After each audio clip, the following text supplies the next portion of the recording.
So yun, no? So kamusta po mga ka-Streetwise? Ako po si Takero Miyamoto at welcome po sa aking munting channel. So mga kababayan, napaka-inutil po talaga ni Shinemet. So kahapon po kasi, nagsalita itong si Senator Win Gatchalian regarding po sa kakulangan po ng classroom sa buong Pilipinas at dahil po ito sa kapabayaan ni Sara Duterte. So ito lang, no, bago tayo magpatuloy, no, alam naman po natin na itong si Win Gatchalian po, kaalyado po ito ni Sara. 'Di ba nung 2022 election, alam niyo naman 'di ba, publicly nagsalita itong si Win Gatchalian na tatakbo daw po siyang Vice President kung si Sara Duterte ang magiging katandem niya bilang presidente. 'Di ba? So doon natin makikita na talagang naka-align talaga si Win Gatchalian kay Sara. Yun nga lang dahil nga po sa kabobohan at katangahan po at pagiging incompetent po ni Sara Duterte, 'di ba? Talagang makikita mo talaga na talagang may mali. Okay. So ito nabalita ito kahapon lang. Kahapon lang nabalita ito. So sabi dito, no, government urged to address classroom shortage through multiple solution. So nabalita ito November 3, 2024. Okay? So sabi dito sa bandang baba, a report by the Commission on Audit revealed that only 192 of the target 6,379 classrooms were built last year under the DepEd Secretary. Vice President Sara Duterte, she resigned from her post last year. So ito mga kababayan, ebidensya po talaga ito na pagiging walang kwentang DepEd Secretary ni Sara Duterte. 'Di ba? Sipin niyo sa 6,000 no, 6,300 na classroom, 192 lang yung napagawa. May budget naman, hindi naman, 'di ba? Merong budget pero hindi nagpagawa. So ibig sabihin nun tamad. At alam niyo no, ito lang gusto ko lang i-connect ito. So kanina nag-post si Sara Duterte sa Facebook niya. Sabi niya dito no, with the ingenuity and creativity of Filipino, believe we can do more. Diba narito ang pahayag ni Inday Sara Duterte sa kanyang mensahe sa 50th anniversary 50th business conference and expo nung October 22, 2024. October 22 pa pala ito, no? Bakit ngayon nyo lang pinost? So, with the ingenuity and creativity of Filipinos, I believe we can do more. So, una dapat dito, no, bago ka magbigay ng speech kung saan man yan, dapat unahin mo muna yung sarili mo. Incompetent ka nga. O, di ba? So, ngayon, mga kababayan, actually, alam naman po natin na mayroon na pong mga nilalakad na impeachment trial kay Sara Duterte. Last chance niya na po ito. So ngayon po, magkakaroon po ng schedule sa committee nga po ni Congressman Joel Chua na kapag hindi pa rin po umattend si Sara Duterte at kung umattend man si Sara Duterte at hindi niya pa rin may pagtanggol yung kanyang confidential fund, imposible na pong may akyat po yung impeachment trial sa kanya. Maybe this month or maybe December. Tingnan natin, no? So ngayon, alam nyo, ang dami kong nakita dito kay Sara Duterte. Ito pa, no? COA to DepEd, return 12 billion misuse budget.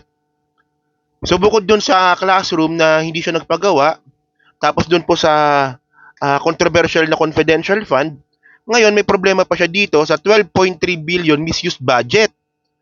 Diba, diba, tambalustay talaga, no? Oh. The Commission on Audit was ordered the Department of Education to immediately remit, pinababalik yung pera, to the government some 12.3 billion from its 2023 budget that was suspended and disallowed due to the agency failure to adhere to certain bidding process and meet its target for various project. Di ba? So based on audit report on DepEd for 2023, the last full year of Vice President Sara Duterte as head of agency, state auditors issued notice of suspension amounting to 10.1 billion, notices of allowance totaling 2.2 billion, and notices of discharge worth 7.3 million due to non-compliance with existing laws and regulations in implementation of several banner projects. So, ibig sabihin nito mga kababayan, nagsimula po ng project, di ba, nagsimula ng proyekto, naglabas ng pera, pero walang napakita. Di ba? Walang napakitang resulta. So, nasaan yung pera? Walang yan. Billion of pesos po ito, mga ka-streetwise. Hindi po biro ito. Di ba tanga-tanga na lang po talaga yung hindi pa rin nakakuha nito eh. Tanga-tanga na lang po talaga mga kababayan ang mga tao nagpapatuloy na sumuporta kay Sara Duterte at tapos ito pang malupit.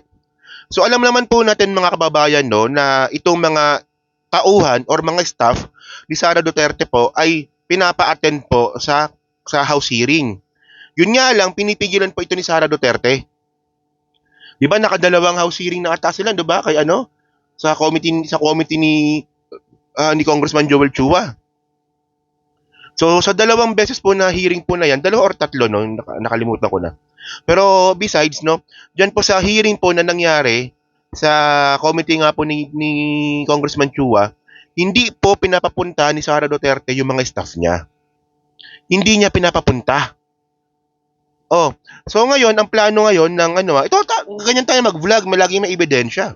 So ngayon, ang plano ngayon ni Congressman Chua is magkaroon po ng lookout bulletin sa 7 Office of the Vice President official. So ito nabalita ito ngayong araw lang pala. Okay, kanina madaling araw. Sabi dito, DOJ lookout bulletin versus 7 OVP official sought. Okay? A committee of the House of Representatives the department has requested the Department of Justice to issue a lookout bulletin covering 7 officials in the Office of the Vice President Sara Duterte as the panel resumes to its probe to her alleged misuse of funds. Di ba? Manila 3rd District Representative Joel Chua, Chairman of the House Committee on Good Government and Public Accountability, made the request of these officials in the Office of the Vice President repeatedly refused to honor invitations and subpoenas for them to shed the light on alleged financial irregularities in the OVP. Di ba? So, ang point dito, no, nakakainis talaga no. Ang point dito, paano natin malalaman yung katotohanan kung paano ginastos ni Sara Duterte yung billions of funds niya? Kung yung 7 staff ni Sara Duterte ay pinipigilan po ni Sara na umattend ng hearing.